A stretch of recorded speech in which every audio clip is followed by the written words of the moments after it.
Esta conferencia comenzará a La grabarse. idea es que bueno, yo haré una primera presentación rápida de en torno a 15-20 minutos, pero sobre todo hoy lo importante es que a partir de esos 15-20 minutos ya podéis a vosotros hacer algunas preguntas, apreciaciones, comentarios, lo que consideréis. Tanto lo podéis hacer a través del chat como en otras ocasiones o de viva voz, vamos, levantando la mano e interviniendo. Y luego yo continuaré, ¿no? Como decía Iluminada, el objetivo de esta charla es intentar dar un poco de luz de la situación del mercado laboral actualmente, cómo ha podido cambiar el mercado laboral, especialmente orientado en los perfiles economistas, pero voy a intentar dar uno global y luego bajarlo a los economistas este año de COVID, ¿no? Y reciente aniversario del primer confinamiento. Sobre todo en la parte competencial y en la parte dentro de los conocimientos técnicos hacia qué vertiente ha ido, ¿no? Y por último, bueno, intentando mandar un mensaje optimista, que es como voy a empezar, e intentar acabar sobre la importancia de los perfiles económico-financieros en el ámbito crisis, ¿vale? Tanto en la crisis del 2008, que pudo ser una crisis más financiera que en esta sanitaria, pero al final está vinculada a una crisis también económico-financiera empresarial, ¿vale? Pues nada, vamos adelante y vamos a ello. Voy a permitirme que vayamos empezando con la presentación, que no sé muy bien por qué no pasa ahora. Ahora, vamos allá. Vale, bueno, ya nos ha hecho una pequeña introducción iluminada, por lo tanto no me voy a detener mucho en esto. Algunos ya incluso no nos conocéis, pero por intentar dar un dato, nosotros llevamos en Bilbao desde el año 2010, ¿vale? Hemos hecho 11 años este mes de febrero. Tenemos 5 áreas de especialización y principalmente la más relevante o la histórica es el ámbito financiero, ¿vale? Otras de las 5 áreas luego tenemos ingenieros, tenemos el ámbito de tecnología, tenemos el área comercial y marketing y tenemos el área, bueno, todo lo que tiene que ver con el negocio temporal, ¿vale? Y soporte. Pero el ámbito financiero, históricamente Michael Page es el área que más ha trabajado y que hemos sido siempre referencia en el mercado para todos los perfiles financieros, desde un perfil de apoyo, un perfil contable administrativo, hasta una dirección financiera de una gran empresa, ¿vale? O sea que ahí pasamos por todo el área. De ahí que nos sentamos con un poco más cómodos cuando hablamos de este campo, ¿no? Yo siempre cuando intento dar estas sesiones sobre la situación actual procuro trasladar un mensaje de reflexión, ¿no? Decir, oye, ¿cómo está el mercado? Ya no el mercado local o el mercado del ámbito financiero, no, sino cómo está el mercado en general, ¿no? Y siempre me gusta diferenciar dos tipos de características, unas características coyunturales y unas características más estructurales, ¿no? Bueno, tenemos una situación actual con unos salarios cambiantes, unas nuevas estructuras salariales. Ya venía antes del COVID, quizás el COVID lo ha acelerado, ¿vale? Ya obligó a hacer algunos cambios, una crisis económica y sanitaria, ya por el COVID. Muchas personas en ERTE. ¿Cuántos pueden ser ERTEs más adelante? No lo sabemos. Algunos probablemente se den, otros no, pero bueno, hay esa pequeña incertidumbre, ¿no?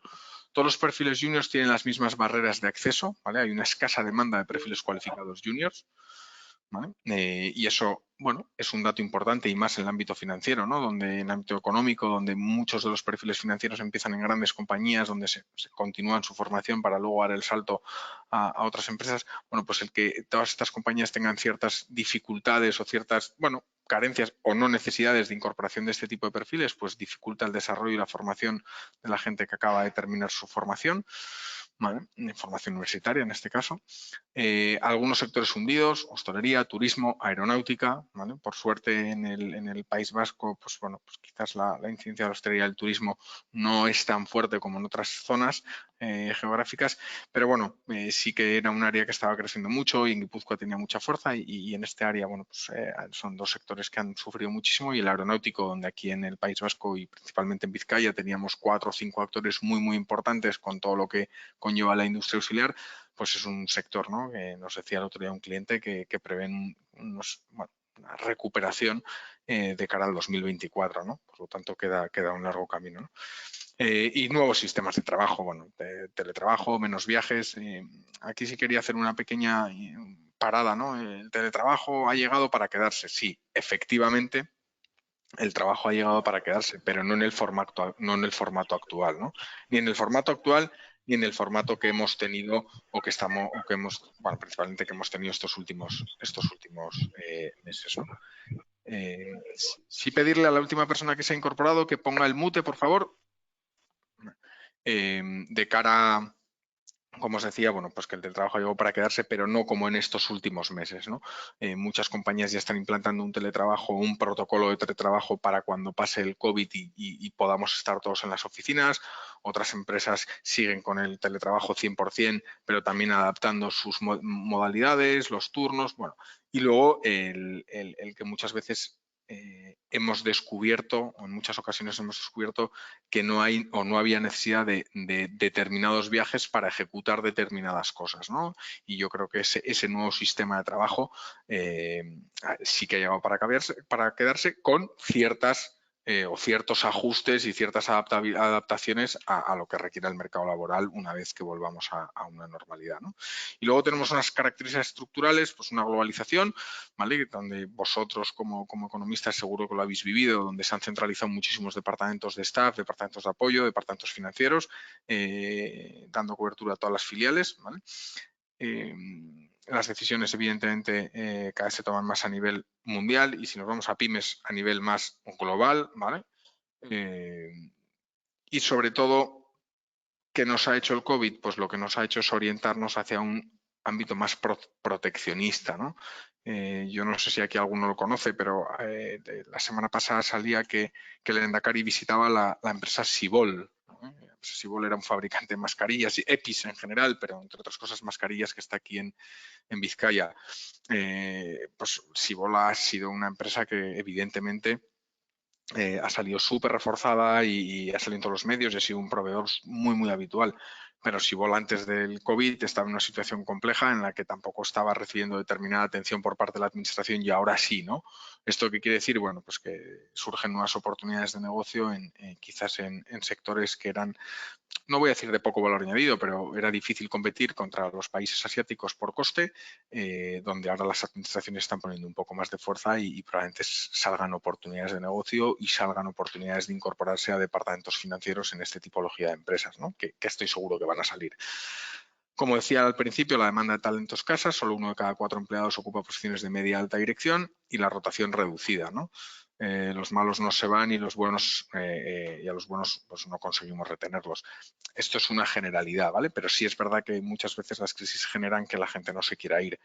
En este caso, el COVID está generando o más arraigo a la compañía o un distanciamiento o acelerando un distanciamiento. ¿Por qué? Por la forma de gestionar por parte de la compañía la situación de este último año. ¿Vale? Entonces, bueno, ahí sí que está generando oportunidades. Oportunidades de cambio para personas que están trabajando y oportunidades de entrar en esas compañías que dejan algunas vacantes las personas que se han ido. ¿Vale? Sectores que más volumen han tenido estos últimos 12 meses, ¿vale? 2020 y principios del 2021. Bueno, tenemos un área que lleva creciendo muchos años, como son las nuevas tecnologías, ¿vale? Ahí pongo algunos de los puestos, no me voy a detener, me voy a detener sobre todo en el sector financiero seguros, ¿vale? Sector salud y bienestar, tiene sentido, siempre ha sido un sector con mucho volumen de contratación, con mucho volumen de demanda. Ahora hay varios mira, hace poquito ha cerrado un hospital, ha cerrado la incorporación de un responsable financiero. No tiene nada que ver ni con el COVID ni con nada, simplemente ha querido reforzar el departamento, que antes no tenían un director financiero como tal y ahora han querido incorporar uno un poco más potente para trabajar de la mano con la dirección general. Por lo tanto, eso siempre está ahí, ¿no? En el sector salud. Posiciones de ventas, a pesar de la crisis que normalmente en ventas y en marketing se suele reducir, también ha hecho la crisis que se tenga que invertir en determinadas posiciones que no se estaba invirtiendo antes, todo lo que tiene que ver con el e-commerce, el canal online, digital, ¿vale? Todo esto ha generado muchísimo movimiento. Y en el ámbito financiero, todo lo que tiene que ver con Big Data, gente con una capacidad de análisis mucho más fuerte, ¿vale? La Big Data lleva existiendo mucho tiempo, pero gente que tenga mucha capacidad de análisis, de entrar al detalle de los números, de entrar al detalle de los datos para poder hacer planteamientos al equipo directivo a la hora de tomar decisiones. Por supuesto, abogados, especialmente laboralistas, durante estos últimos 12 meses. ¿Vale? Las direcciones financieras han cogido muchísimo peso en los comités de dirección, ¿vale? Donde se han apoyado muchas decisiones a la hora de tomar decisiones en la opinión del director financiero. El otro día me contaba un cliente un cliente de hostelería concretamente, que bueno, cuando comenzaron los ERTEs plantearon la posibilidad de complementar parte del salario a los trabajadores, ¿no? El director financiero pidió esperar, dijo, no lo vamos a hacer ya porque la situación económica es grave y la compañía tampoco va a estar con un margen suficiente como para poder hacer esto, vamos a esperar que pase todo el año y a cierre de año decidimos si podemos o no podemos complementar ese salario, ¿no? Pues con un único pago en enero. Pero, bueno, pues finalmente no lo pudieron hacer pues porque el impacto de este año había sido muy duro en la cuenta de resultados y no pudieron hacerlo, ¿no? Y él me contaba y el resto del equipo directivo sí que quería hacerlo. Bueno, yo también como director financiero quería hacerlo, pero los números me comentaron y me avalaron el que no lo podíamos hacer, ¿no? Control comercial y cost controlling, al final son dos puestos claves que también ya venían con mucha demanda y ahora pues han tenido pues una demanda mayor, ¿no? Que también tiene sentido por tener un control superior de todo lo que son los costes y todo lo que son las ventas, ¿no? O sea que esto cada vez, esta tipología de posiciones cada vez está teniendo más peso y la crisis quizás lo ha acelerado todavía más, ¿vale? Voy a minimizar otra vez esto porque si no, no me deja. No sé por qué.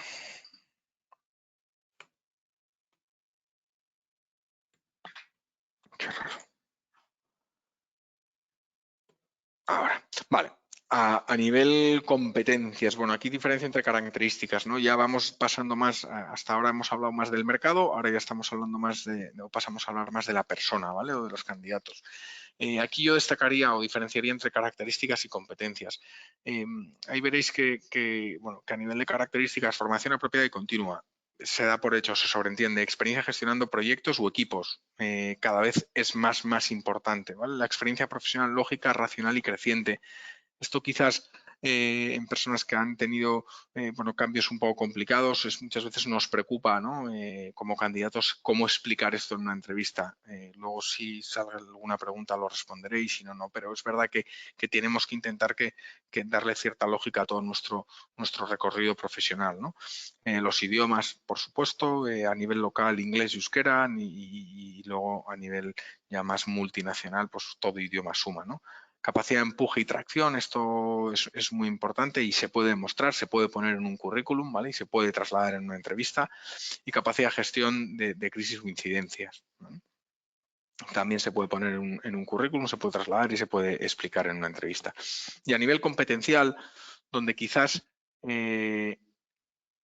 todo este año nos ha permitido como empresas empezar a valorar más las competencias que los perfiles, ¿vale? Yo siempre le digo a mis clientes, si buscáis un perfil, solo un perfil, nosotros aportamos menos valor añadido que si buscáis una persona, ¿no? Para mí la persona es la mezcla o la unión de características o experiencia y competencias y el perfil es solo características, ¿vale? Necesito un control financiero con 10 años de experiencia multinacional, haciendo consolidación con normativa IFRS y gestionando filiales en 5 continentes diferentes, ¿no?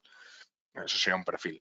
Y una persona busco este perfil con estas competencias, ¿vale? Y quizás este año nos ha permitido que todas las empresas le demos cada vez más importancia a las competencias, ¿vale? ¿Qué competencias han sido las más relevantes durante estos últimos meses? Bueno, pues polivalencia, creatividad, adaptabilidad, autonomía, flexibilidad, resiliencia, trabajo en equipo, compartir el conocimiento, implicación, orientación a resultados y orientación al cliente, tanto interno como externo, ¿no? Aquí resalto 4 en negrita porque realmente son las que han cambiado respecto a la tendencia que ya veníamos trayendo los últimos años. La creatividad, la adaptabilidad, la autonomía y la resiliencia. Este año todos de alguna manera u otra nos hemos tenido que adaptar.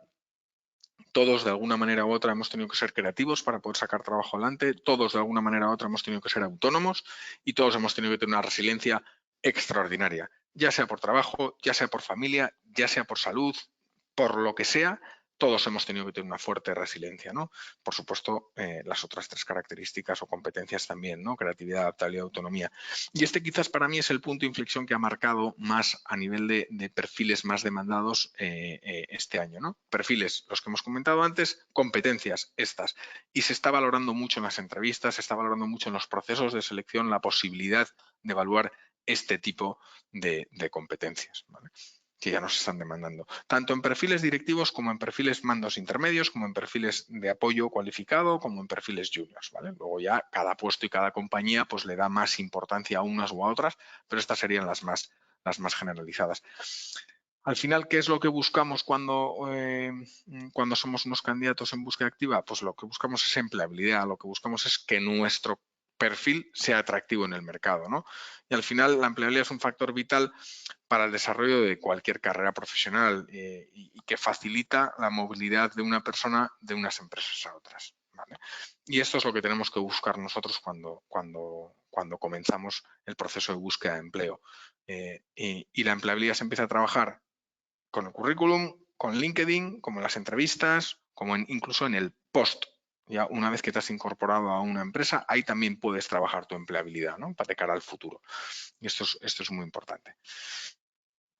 Yo voy a ir soltando muchas ideas. Todavía tenemos tiempo para esa primera parada por si queréis ir haciendo comentarios y luego ya empezamos con lo que para mí tiene que ser ya otro punto de inflexión en esta sesión, que es intentar dar este cambio de mentalidad, ¿no?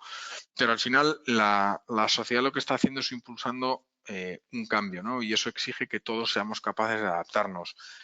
Por supuesto, el impacto principal ya durante muchos años y sobre todo los últimos 5 años están siendo las nuevas tecnologías, ¿vale? Donde tenemos un estudio que dice que en el 75% de las posiciones financieras se piden conocimientos de alguna herramienta tecnológica.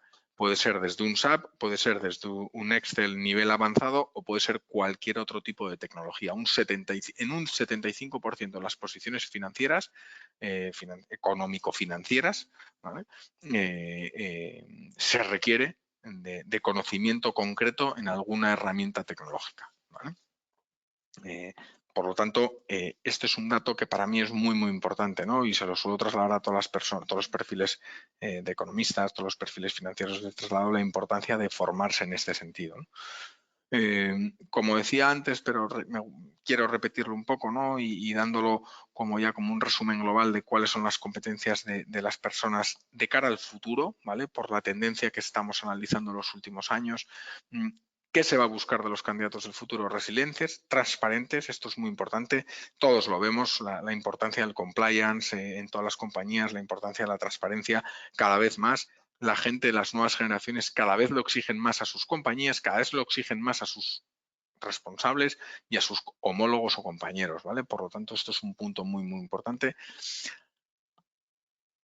Un área que muchas veces no se le da importancia, ¿no? Y que muchas veces pensamos que esto no se evalúa o que no se valora en una compañía, pero la capacidad de compartir conocimiento, de saber que en un equipo, falle quien falle, el trabajo va a salir adelante, ¿no? Que no toda la responsabilidad del conocimiento concreto de una herramienta o de unos clientes o de una forma de trabajar lo tiene una única persona, ¿no? Sino lo que se busca es cada vez más departamentos más horizontales donde independientemente falte uno o falte otro, el trabajo va a salir de la misma calidad, forma y exigencias que piden clientes, proveedores o accionistas, ¿vale?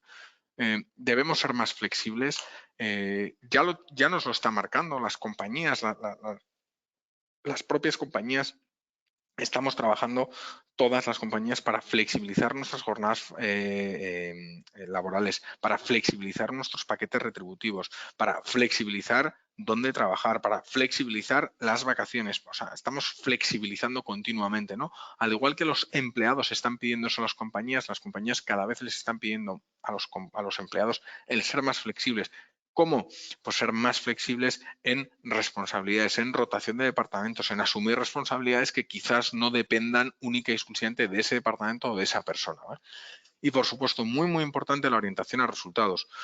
En el ámbito financiero, y esto lo habréis oído muchas veces, pero nosotros teníamos un estudio, el barómetro de CFOs, que hacemos cada 2 años, y hace 10 años, básicamente, el resumen un resumen muy básico, no me quiero extender en ese punto, pero el resumen del director financiero era que las cuentas salgan, ¿no?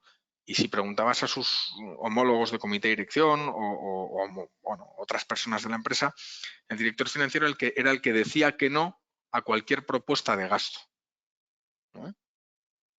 ¿Cuál es la labor del director financiero? Decirme que no a la inversión en una herramienta informática, decirme que no a la inversión en una nueva estrategia de marketing. O sea, era decir que no, ¿no? ¿Para qué? Para que las cuentas cuadren. Hoy en día, el director financiero lo que busca es aportar un valor añadido para que el resultado sea mejor. Y eso requiere, si eso requiere una inversión de algún tipo, lo analizará y pensará en el resultado. No pensará solo en el gasto, ¿no? Pensará en la inversión y en el retorno a la misma. Por lo tanto, en el ámbito financiero cada vez se pide más que las personas que ocupan puestos en departamentos financieros tengan una clara orientación hacia el resultado, ¿no? Vale. Yo, si queréis, ahora voy a volver a parar la presentación para hacer un pequeño parón por si queréis hacer algún comentario o alguna apreciación, ¿no? Aquí hay una persona que pregunta ¿qué es un empleado transparente, ¿no? Un empleado transparente, ¿qué es? Bueno, eso cada empresa te tendrá que decir, ¿no? Yo te puedo decir lo que nosotros trasladamos al cliente cuando él nos pide que quiere transparencia. Un empleado transparente, ¿qué es? Un empleado ético, un empleado que dice la verdad, un empleado que saca el trabajo adelante y que cuando no lo saca no tiene excusas, ¿no? Un empleado transparente es un empleado del cual te puedes fiar, ¿vale? Que sabes que te va a decir la verdad en cada momento.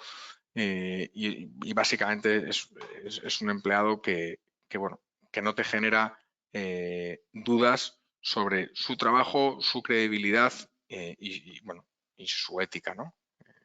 Ahí estaría. Y una persona que yo diría que hila, ¿vale? esta faceta de ética con los valores de la compañía también, ¿no? O sea, al final ser transparente es decir, bueno, yo promulgo el cuidado del medio ambiente y por lo tanto le pido a mi compañía que ella también lo haga, ¿no? Es decir, que no porque mi compañía me contrate yo voy a dejar de tener mis valores, ¿no? Yo creo que van por ahí, ¿no? El máster de RP de la Universidad del País Vasco está entre una de mis opciones de futuro. No sé si lo conoces. No lo conozco. No, bueno, no lo conozco. No lo conozco como para tener una opinión. Pero yo te diría que cualquier máster suma, ¿no? Habría que ver, Carla, bueno, pues, cuál es tu trayectoria profesional, cuál es tu puesto actual o qué puesto es el que estás buscando a futuro y si este máster es el más adecuado para eso que quieres hacer, ¿no? Que si quieres, al finalizar la sesión o en otro día le pides a Iluminada, bueno, yo en la presentación pondré mis datos de contacto, pues puedes contactar conmigo y lo comentamos en detalle, ¿no? Porque quizás aquí se puede alargar mucho y así a mí me da tiempo a comentarlo, ¿vale? Y a revisarlo. No veo actualmente más comentarios, cuestiones. Si queréis, avanzo y si no, me detengo en alguno más que haya. Vamos a dar dos minutos. Vale, bueno. Pues voy a ir avanzando con la presentación y luego si corresponde seguimos. Vale, bueno, pues como hablamos aquí, ¿no? Y ahora ya pasamos al dónde buscar y cómo buscar o qué proceso de búsqueda, ¿no? Que al final es un poco lo que ya me suele gustar hilar después de dar características. Yo aquí voy soltando mucha información, a veces incluso un poco desordenada porque yo soy un poco caótico, pero bueno, para que entendáis la idea es hacer un análisis de la situación actual del mercado, continuamos con sectores que más están contratando y qué posiciones son las más demandadas, continuamos con las competencias y características más demandadas actualmente y ahora pasamos a esa fase de búsqueda, ¿no? De cómo llegaríamos a nuevas oportunidades laborales. Bueno, esto es básico y lo que voy a decir ahora a veces no me gusta decirlo porque entiendo que aporta poco valor, porque es algo que es muy básico, pero que en determinados perfiles se trabaja poco, ¿no? En determinados, bueno, sí, grupos o colectivos de personas se trabaja poco, ¿no? Que es el posicionamiento en Internet. El posicionamiento en Internet es básico y básicamente lo resumo en redes profesionales, ¿vale? Que es LinkedIn. LinkedIn hay que trabajarlo. LinkedIn es un currículum vivo.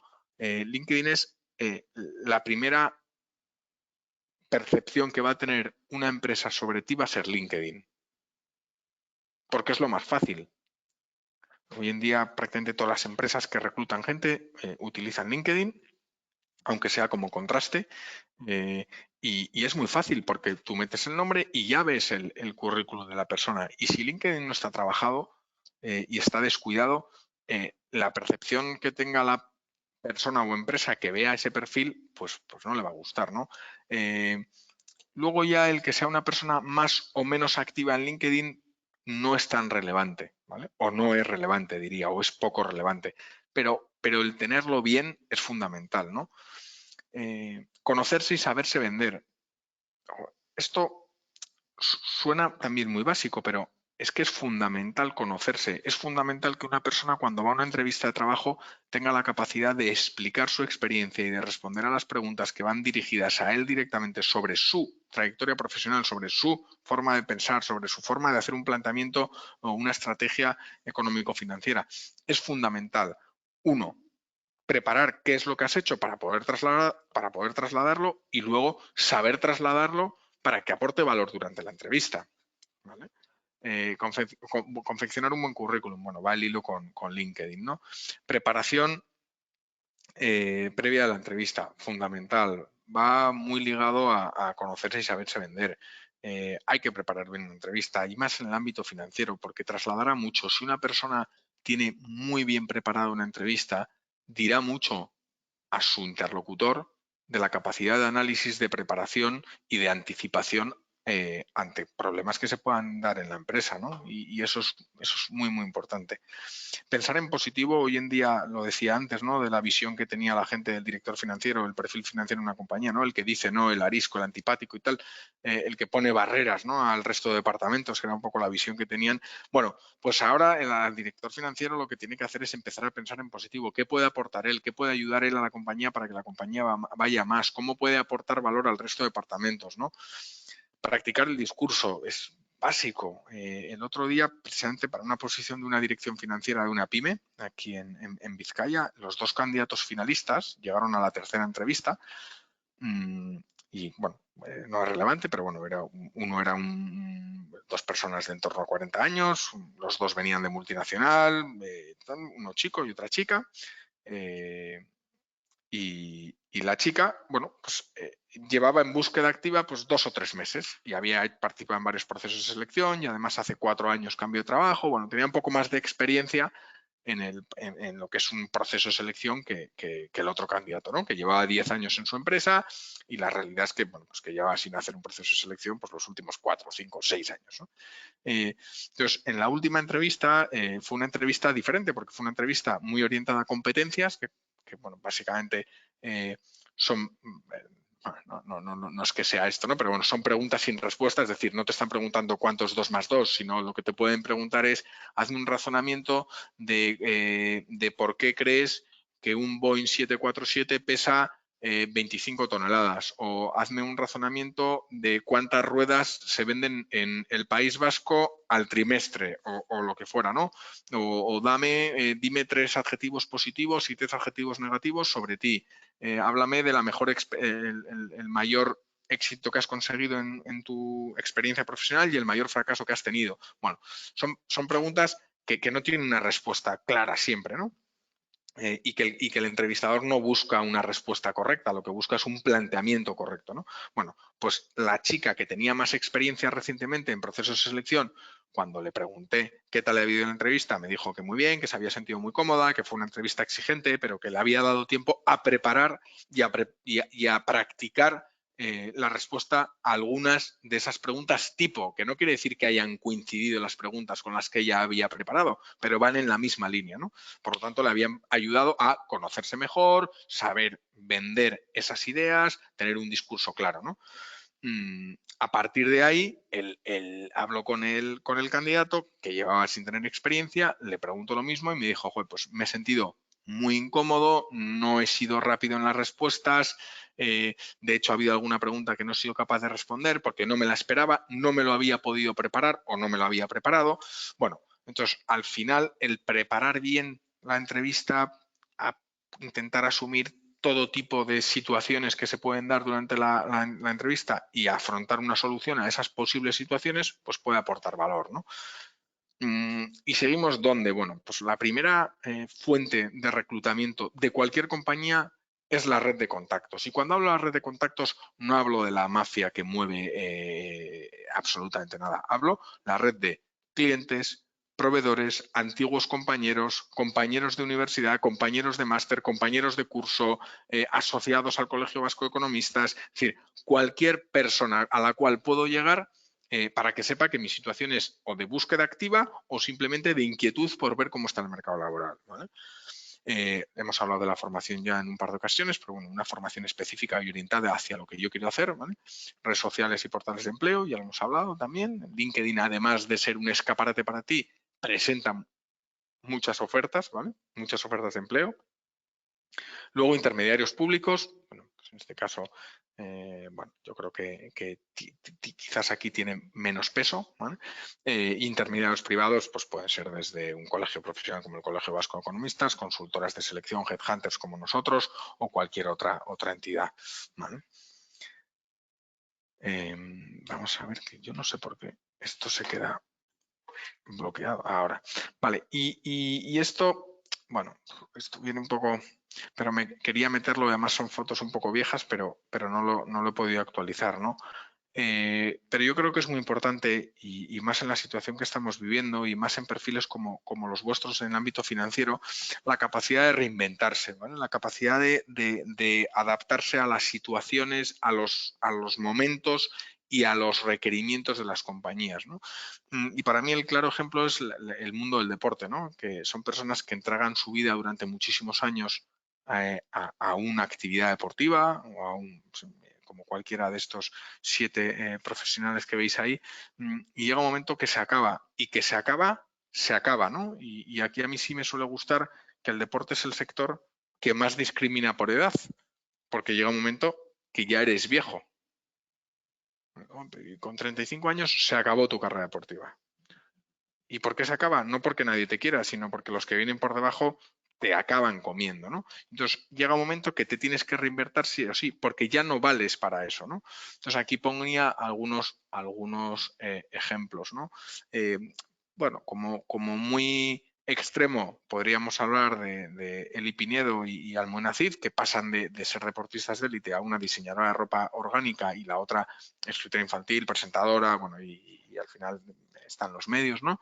Y luego el resto, como veis, son personas que han dado un cambio normalmente hacia ámbitos vinculados a su actividad anterior, ¿no? Hacia el deporte, pues desde entrenador personal, organización de eventos deportivos, abogado especializado en deporte, fisioterapeuta y clases de educación física. Bueno, y luego tenemos a Zaldúa, pero bueno, que esos eran otras épocas, ¿no? Como director de comunicación de Danone, quizás en una época en la que estaba menos profesionalizado el deporte.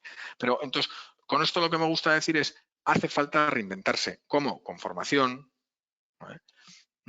Y ahora me diréis, joder, pero es que las empresas no nos lo permiten, ¿no? Hay muchas empresas que te encuadran en un área de especialización, en un área de trabajo y no te dan la opción de entrar en otro tipo de puestos. Es cierto que hay empresas que son menos flexibles, pero por lo menos vamos a intentarlo, ¿no? Y vamos a intentar nosotros darle las herramientas a la empresa para que la decisión de darme un puesto que no sea exactamente igual a lo que llevo haciendo los últimos 10, 15, 20 o 30 años, pues tenga algo de peso, ¿vale? Al final hace falta, bueno, esto va un poco en línea, ¿no? Pero hace falta que todos hagamos una operación de reciclaje, ¿no? Y que todos hagamos una reflexión sobre si nuestra actividad, nuestro sector, nuestras capacidades están en línea con lo que hoy en día demandan las compañías. Y si no están en línea, pues tendremos que adaptarnos, ¿vale? Y tendremos que ser nosotros capaces de cambiarlo y de hacer nuestro perfil más empleable, ¿vale? Ganar, al final lo que hemos dicho antes, ganar empleabilidad, ¿vale? Bueno, hemos hablado ya del currículum. Intentar adaptar un currículum para cada oferta, y esto no quiere decir que mintamos en los currículums, pero sí que le demos más importancia a las áreas que la oferta traslada como relevantes, ¿no? Es decir, si en una oferta recalcamos, si en un proceso de selección sabemos que es muy relevante todo lo que tiene que ver con consolidación o todo lo que tiene que ver con reporting o todo lo que tiene que ver con análisis financieros, lo que fuera, pues incidamos nosotros en nuestro currículum o incidamos nosotros en un texto introductorio en ese área que es más relevante para la empresa que está buscando un profesional, pues bueno, hagamos un poco más atractivo nuestra experiencia, ¿no? Y focalicémonos en lo realmente importante. Y luego ya en la entrevista ya hablaremos del resto, ¿no? Lo hemos hablado antes, ¿no? De saber venderse, destacar los logros. Yo creo que eso es muy, muy importante. Ser flexibles, lo hemos dicho muchas veces. Redes sociales, también lo hemos dicho, nuevas tecnologías, hemos hablado. Yo creo que aquí, bueno, depende de la empresa, depende del sector, bueno, pues hay programas, hay ERPs más o menos relevantes, ¿no? En el ámbito financiero, pues SAP siempre es un área muy, muy importante en los módulos financieros, pero luego el tener experiencia en diferentes, pues, una visión fuera, ¿no? Si estoy más orientado a pymes, pues quizás en Contaplus o tal, que son cosas sencillas que permiten practicar y que al final la base es la misma, la de todos, ¿no? Pero si ya los conozco y ya me manejo de una manera relativamente fluida en el mayor número posible de programas o sistemas, pues siempre va a ser más fácil mi adaptabilidad al puesto y por lo tanto siempre va a ser más atractivo para una empresa, bueno, pues saber que ese es un punto no peligroso en su incorporación en la compañía, ¿no? Ni en el que van a tener que dedicarle tiempo, ¿no? Y yo creo que este es el punto más importante y aquí lo estáis demostrando, ¿no? Con casi 60 participantes que hemos tenido en un momento. El dejarse asesorar por expertos, y lo hablo desde toda la humildad del mundo, ¿vale? Con toda la humildad del mundo, pero evidentemente me dedico a esto y yo creo que son ideas muy, muy básicas las que trasladamos, pero son ideas reales que nos encontramos en nuestro día a día, ¿no? Entonces yo creo que, y por eso felicito al Colegio Vasco de Economistas la oportunidad que os brindan este tipo de webinars o de reuniones, que siempre nos gusta más hacerlo presencial, pero que yo creo que aquí por lo menos ideas van a salir y luego cuando dejemos los minutos finales para entrevistas y interactuar con lo que haga falta, pues yo creo que saldrán más ideas, ¿no? Pero al final los que estamos en el día a día, en la primera línea de batalla de este tipo de cosas, os podemos dar pequeñas ideas que pueden ayudaros, ¿no? a dar esos siguientes pasos. Y luego la paciencia y la resiliencia. Y yo sé que esto es fácil decirlo, yo no sé cuántos de vosotros estáis en activo, cuántos estáis en desempleo, cuántos estáis en activo pero buscando activamente trabajo. Es muy fácil decirlo cuando estás en un trabajo estable y a priori sin ganas de cambiar, ¿no? Como puede ser mi caso o como puede ser el caso de muchos de vosotros. Pero es súper importante la paciencia y la resiliencia. La resiliencia es importante también para un puesto de trabajo, ¿no? Pero también para buscar trabajo. Pensad que el tiempo medio para la incorporación en un nuevo proyecto profesional está entre los 12 y 18 meses. Claro, si estás trabajando, pues no será muy largo, pero si no estás trabajando, un año entero es muy largo, ¿no? Por lo tanto, lo importante para mí es que haya movimiento. Ya se cerrará una oferta, seguro. Si se están participando en procesos de selección, llegará. Lo importante es conseguir entrar en procesos de selección, ¿vale? Y ser muy positivo, pero sobre todo ser constante. Lo habréis oído mucho, ¿no? Pero el buscar trabajo requiere de una constancia, requiere de investigación, requiere de persistencia, requiere de empatía con los posibles interlocutores. Y es muy importante que el discurso sea optimista y sea positivo, tanto hacia ti mismo como hacia la persona que te entrevista, ¿no? Es muy importante. Es muy importante que en la entrevista le vean a la persona que está buscando trabajo, le vean como una persona positiva, con empuje, con fuerza y que aguanta la adversidad, ¿no? Porque te puede dar una imagen de su situación actual y de cómo puede afrontar los problemas dentro de la organización, ¿vale? Y ahora la idea es que pasemos a hablar de vosotros, ¿vale? Yo voy a dejar de compartir y que podamos, bueno, pues interactuar el tiempo que haga falta y charlar de las cosas que más os inquieten, ¿vale? Así que si queréis, bueno, paso a leer algunos de los comentarios que habéis hecho durante mi intervención. Vale, yo creo que nos hemos quedado aquí. En Charo dice, LinkedIn es una herramienta eficaz para un perfil investigador. No sé muy bien Charo, a lo que postularme, LinkedIn no me parece el más adecuado.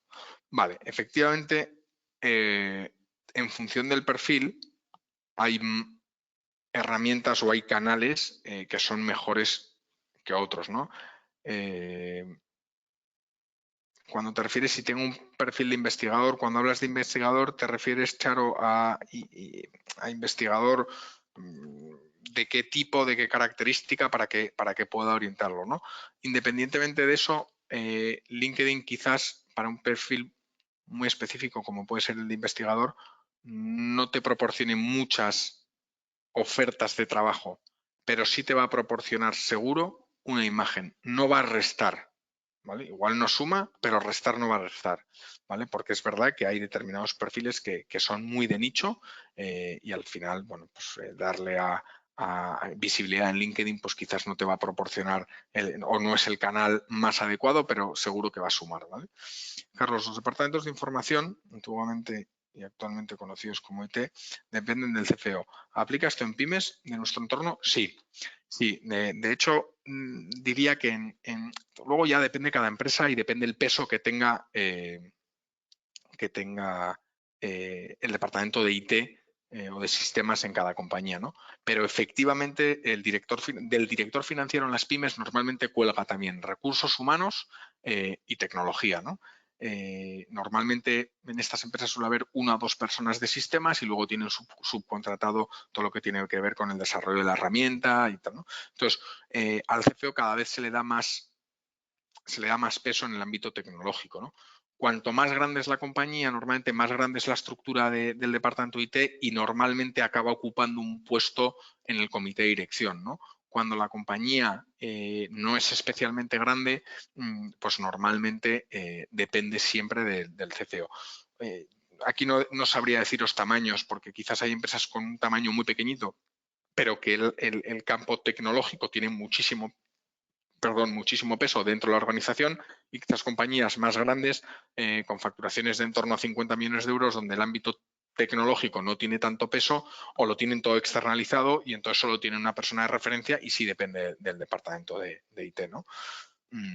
Pero sí, por supuesto que es muy, muy, muy importante, ¿no? Y como dices, todo lo que tiene que ver con contabilidad, o sea, muy orientados a la parte estadística, tal, tiene muchísimo, muchísimo peso. ¿Cómo os podéis diferenciar de los matemáticos? Esto es complicado. Es verdad que los matemáticos normalmente están muy orientados al estudio estadístico y a la obtención de la información, pero no al análisis de esa información, ¿no? Y ahí es donde yo creo que el perfil financiero tiene que diferenciarse. El matemático es el que te proporciona esa información y te prepara un documento con el resumen de toda esa información y el financiero es el que recibe esa información, normalmente adapta ese informe para el resto de la organización para que sea, bueno, entendible para todo el mundo y además toma decisiones o propone determinadas medidas en base a la obtención de la información que le ha proporcionado el matemático, ¿no? Yo creo que ese sería el punto clave, ¿no? El matemático es un perfil 100% técnico, 100% técnico y el perfil financiero es un perfil capaz de entender el mismo lenguaje que el matemático, pero traducirlo en medidas y en acciones claras para la mejora de los resultados de la compañía o para compartir con el resto de departamentos. José Luis, muchas gracias por las respuestas extensas y muy desarrolladas. Yo creo que la absorción de esos departamentos o bueno, el hacernos respetar dentro de esos departamentos tecnológicos creo que va a ser un gran reto, independientemente de que siempre el departamento financiero y el departamento de información hayan estado unidos, pero yo creo que por parte de los economistas creo que va a ser un gran reto el hacernos respetar porque lo estoy viendo yo en el día a día pues donde trabajo y en las entrevistas en las que he hecho, que todavía existen una separación muy grande y bueno, y cada uno tiene, creo que todavía el perfil de financiero sigue siendo muy financiero y muy poco, digamos, de tecnológico, ¿no? Y yo creo que el gran reto está ahí. Totalmente, totalmente. Yo creo que es un punto clave y que además, como dices, muchos perfiles tecnológicos muchos participan en la implantación de diferentes RPs financieros, por lo tanto acaban cogiendo una buena base financiera y muchas veces, bueno, pues le hablan de tú a tú al financiero e incluso compiten por determinadas posiciones, ¿no? Por lo tanto, como muy bien dices tú, Carlos, pues yo creo que ahí hay que a ponerse al nivel, salvando las distancias, evidentemente, para eso están las carreras y los módulos que son los especialistas en el ámbito tecnológico, ¿no? Pero efectivamente, los financieros cada vez tenéis que tener más conocimiento para, bueno, pues para poder trabajar junto con ellos, para poder liderarles, ¿vale? Liderarles y que, bueno, y que tus mandatos tengan sentido desde un ámbito tecnológico, ¿no? Yo creo que todas las grandes, bueno, y no las grandes, todos los pymes, pues todos como están entrando en diferentes sistemas, ahora está muy de moda el de Microsoft, el Power BI, que es ¿no? como aglutina, bueno, pues al final todo esto lo lidera el director financiero, el responsable de administración. ¿Con quién? Con el proveedor, pero el proveedor no es un financiero, el proveedor es un tecnológico. O se apoya en el departamento de tecnología de su empresa, que tampoco es financiero. Por lo tanto, lo que decía antes, ¿no? El financiero tiene que ser capaz de decirle al tecnológico, quiero hacer esto, ¿no? Lo que decían antes con los arquitectos, ¿no? Los arquitectos tienen muy buenas ideas, pero luego cuando van donde el constructor les dice que eso es imposible de construir, ¿no? Pues aquí pasa un poco lo mismo. El financiero tiene que ser capaz de que lo que él quiera sea posible con el sistema, ¿no? Con el sistema informático. Creo que esto es complejo, ¿eh? El generar buenas relaciones con los departamentos de informática siendo economistas es complejo porque al final ellos tienen la información y no tienes información para analizar, por mucho que pues, seas muy bueno en finanzas o en contabilidad, si no tienes información no puedes analizar. Entonces, es un reto, la verdad. Efectivamente, y cada vez hay más choque, pero también es verdad que están obligados a entenderse. O sea, no va a quedar otra. No va a quedar Sí. otra que entenderse, ¿no? Y bueno, y de ahí que trabajen muy en línea y cada vez más en conjunto. Pero bueno, si eso ya depende de la compañía, ¿no? Vale, ¿hay algún punto Muchas más? gracias. Nada, a ti, Carlos. Bueno. A ver, con 19 años de experiencia profesional, totalmente de acuerdo con los comentarios de Luis, con una imagen en LinkedIn poco actualizada, pero muy activa, más de 60 publicaciones, siempre se aprende en la formación activa.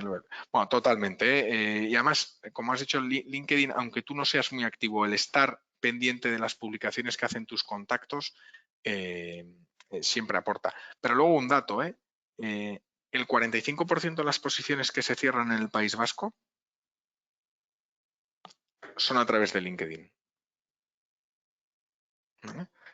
Ya sea que la empresa que buscaba ha publicado un anuncio en LinkedIn, ya sea que la empresa que buscaba ha contactado directamente con perfiles sin publicar, pero les ha puesto un mensaje, o ya sea porque el candidato ha escrito a otra persona, ¿no?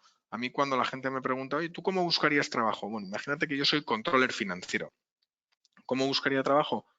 Teniendo en mi red de contacto a todos los controles financieros de Vizcaya o del País Vasco, teniendo a todos los directores financieros de Vizcaya entre mis contactos y ponerles un mensaje pues, muy educado y poco invasivo, diciendo simplemente que estás en búsqueda activa y que si en un momento dado tienen una necesidad que se acuerden de ti. Y estás llegando a un interlocutor fantástico de una manera directa. ¿Cuántos te contestarán? Da igual. Con que te conteste uno que tiene una necesidad, esa acción ha sido válida, ¿no? Y mucha gente, muchos responsables de departamentos publican en sus tablones de LinkedIn, publican busco un... ¿no?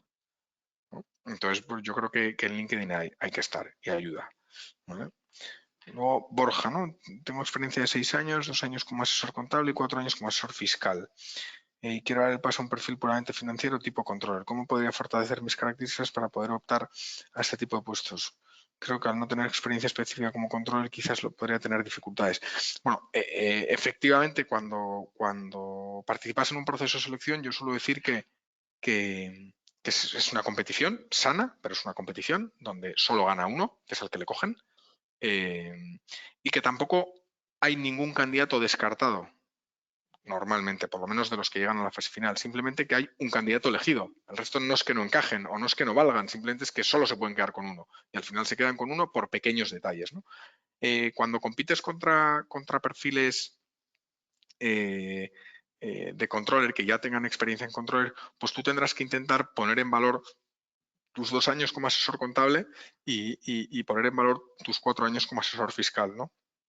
Quizás en compañías donde el controller no tenga ninguna responsabilidad fiscal o contable, que es difícil, pues en ese caso tus competidores pues tienen un punto fuerte, ¿no? Que es que no, el requerimiento del puesto no tiene peso la parte fiscal o la parte contable. Ahora, en el momento en el que tenga un poco de peso, yo creo que ahí tienes que dar ese do de pecho en la entrevista y demostrar que toda tu trayectoria aporta un valor añadido y que realmente el trabajo del controller lo dominas por esto, por tu formación, por tal, y que además puedes aportar un valor añadido en el ámbito fiscal, en el ámbito contable, ¿no? Y quizás pues intentando apostar por empresas donde valoren más la persona que el perfil, como decía yo antes, y donde quizás sea, bueno, la palabra no sé si es pequeña, pero quizás todavía no esté especialmente profesionalizada y los departamentos no estén absolutamente opacos a otros y las responsabilidades tampoco sean absolutamente opacas, ¿no? Como decíamos antes, hay que tener un departamento en el que todo el mundo sea capaz de hacer todo. Entonces, quizás tu paso intermedio entre tu puesto actual y un puesto de controller, pues puede ser un responsable de administración, un adjunto al controller, un adjunto al director financiero o al CFO, donde cojas ya nociones de controller, ¿no? Muchas veces si analizas probablemente tus responsabilidades como asesor contable y las responsabilidades de un controller son más parecidas de lo que pensamos también y eso se puede poner en valor. ¿Vale? Bueno, mira, aquí confirmaban lo de LinkedIn. Vale, luego Imanol. Visto el panorama bancario hoy en día, que no está pasando el mejor momento, ¿me recomiendas tirar a un máster de gestión patrimonial y banca privada o por empleabilidad, ay, que se me ha movido, ir a algo más de dirección financiera o control de gestión, control financiero? Por dar más datos, soy graduado en economía, 26 años y 1 año de experiencia trabajando en marketing.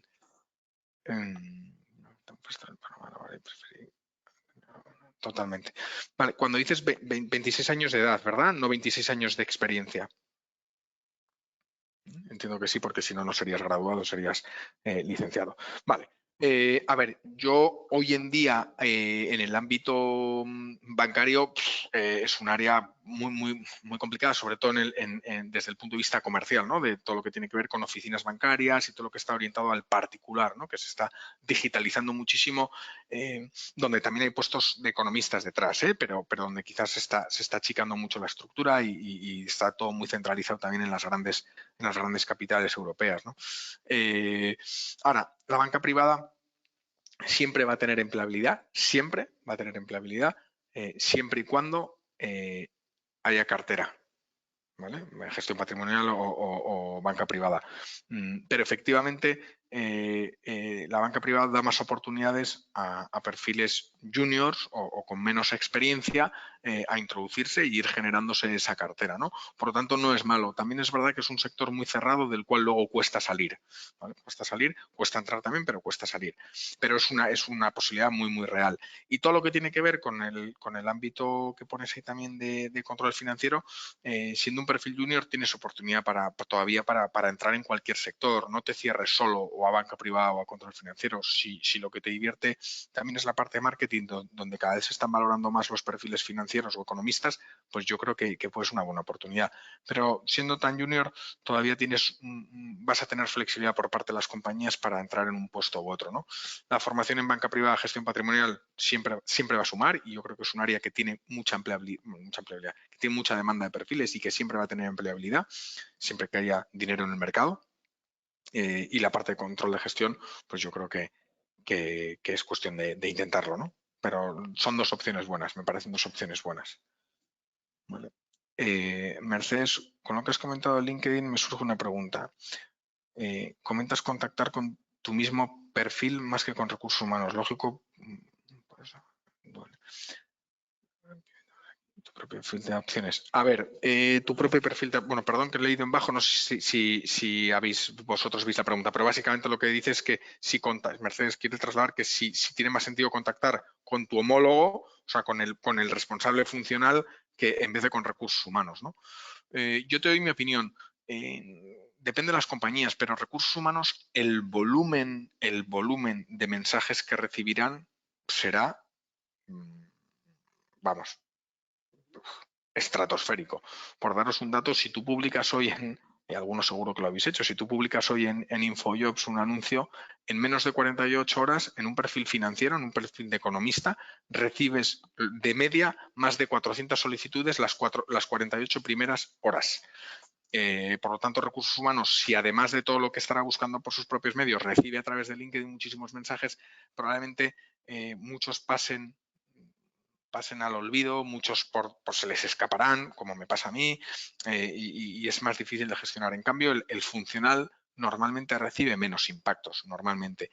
Y si es un mensaje poco intrusivo, yo creo que tiene más sentido. Yo creo, y esto es un tema personal, es poco intrusivo y tal. Evidentemente, si es tu homólogo, el mensaje tiene que ser como homólogo. Oye, soy director financiero, veo que tú eres también director financiero y quiero estar en contacto contigo. Ya está, y ahí no hay que meter la cuña de estoy buscando trabajo, porque evidentemente si eres director financiero y él es director financiero, hasta que él no se vaya, lo va a tener difícil. Pero si contactas con él y luego un compañero suyo de carrera le dice que ha acabado siendo gerente de una compañía, le dice, oye, estoy buscando un director financiero, pues este igual le dice, oye, pues mira, el otro día contactó conmigo a través de LinkedIn una persona que tenía muy buen perfil.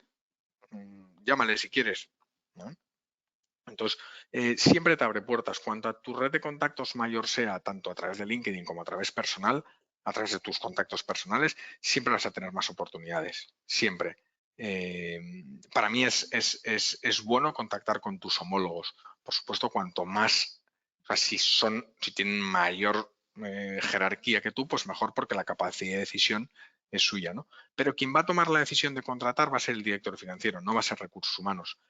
Y si el director financiero ha recibido el mensaje de una persona, le ha gustado el tono, le ha aceptado, cuando necesite una persona, a recursos humanos le dirá, oye, fulano, cuando lances este anuncio y me vayas a presentar candidatos, me gustaría que valoraras a esta persona que contactó conmigo a través de LinkedIn y me gustó mucho cómo enfocó el mensaje y tal, y creo que podría ser interesante que le valorarais. Sin compromiso, pero valorarle, ¿no? Pues ya te estás dando una oportunidad que quizás de otra manera no la hubieras tenido, ¿no? Pero muy importante no ser intrusivo, ¿vale? Yo siempre suelo decir, yo en LinkedIn lo suelo llevar con 15 días de retraso, porque no soy capaz de contestar, ¿no? Y más o menos dedico 3 horas a la semana a contestar solo mensajes de LinkedIn, y es un volumen altísimo, ¿no? Altísimo. Y es verdad que yo trabajo en una consultora de selección y entonces el impacto es mayor, pero siempre y cuando no sea intrusivo, yo creo que es bueno. Es bueno. No sé si hay alguna pregunta más.